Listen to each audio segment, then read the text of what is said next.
This smart fence has been a really great tool for us to use with rotationally grazing our goats, just because it's easy to use.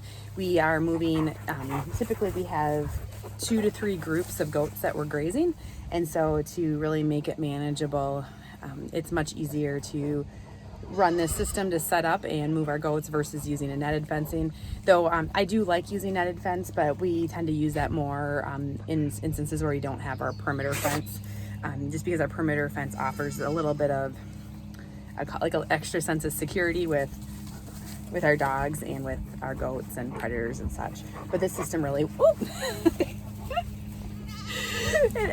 these dogs take advantage of me when I'm in the video, but it works well.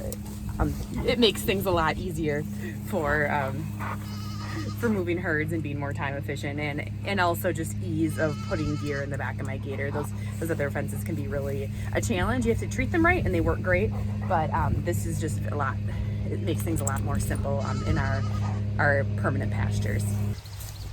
First, what I'm going to do to make sure that the electric fence isn't ground out as much on the grass as it continues to grow is I'm going to take the gator and I'm going to beat a path down on the grass so I have a nice clear area free of minimal amount of forages that won't ground the fence out.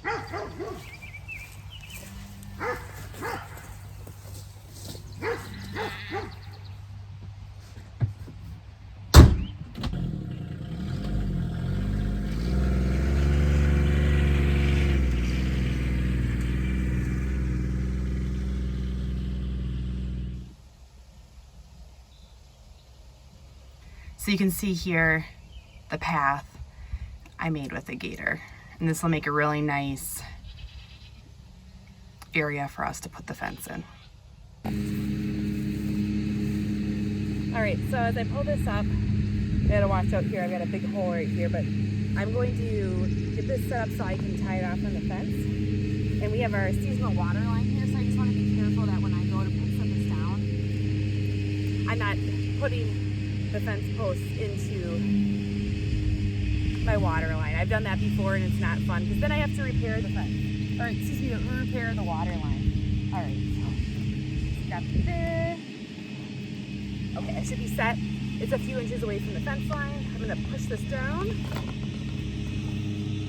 Okay, so take a look. All right, so the fence itself looks pretty taut, so I'm not gonna worry about tightening it up, but if I was going to, I can just, what I'll do is after I get it set, I will turn the handle tight here. And if it needs to be, if it needs some more tension, I will pull the handle up tight, but it's actually it's set up pretty good. So then what I do is from here, okay, so this one, I've had these fences for a while. So I need to do some repair work on them this summer. I think it's been about probably at least 6 or 7 seasons we've been using these. So it's after time, like anything, you know, they need a little TLC, or they're missing parts, so I need to do some work on those. This one doesn't have a stake on it, so, but it's not that big of a deal for me because I usually try to tie up these to the fence post. So then I'll just take this around here and tie it off. Actually, I'm gonna go a little bit longer.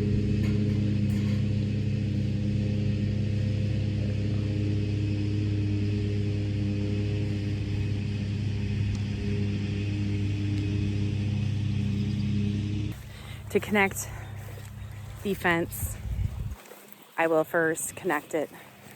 So my fence right now isn't hot just because the way I have it set up, but I will connect it here using these alligator clips. I like these ones from Premier One the best.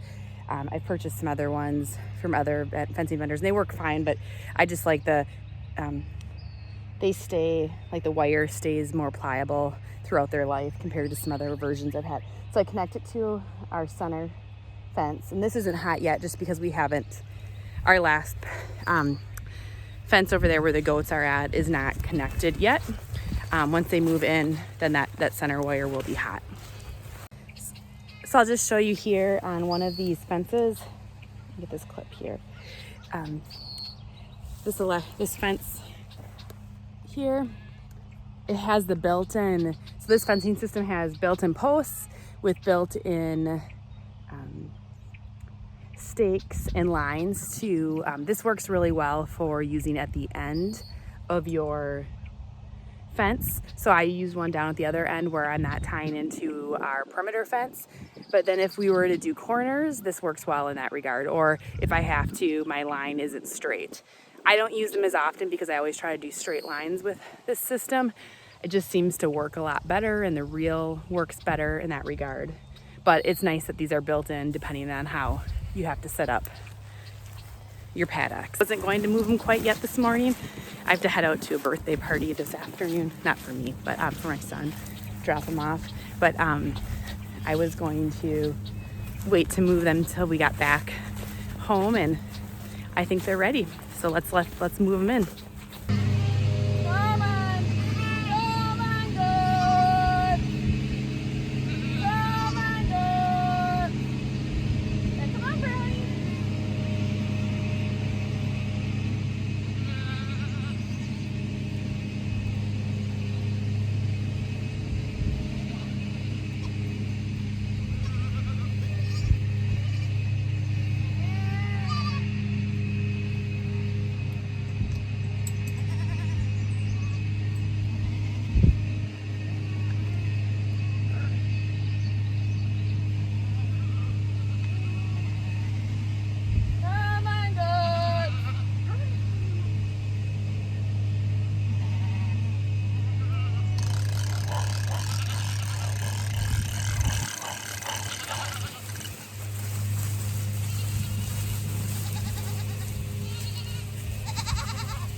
So I don't normally open it up this wide, but part of the reason I'm doing it now is because the kids always, it always takes a few rotations for them to get used to the kind of the process. They'll follow their moms, but sometimes they don't. They hang back and kind of go, oh, what's happening?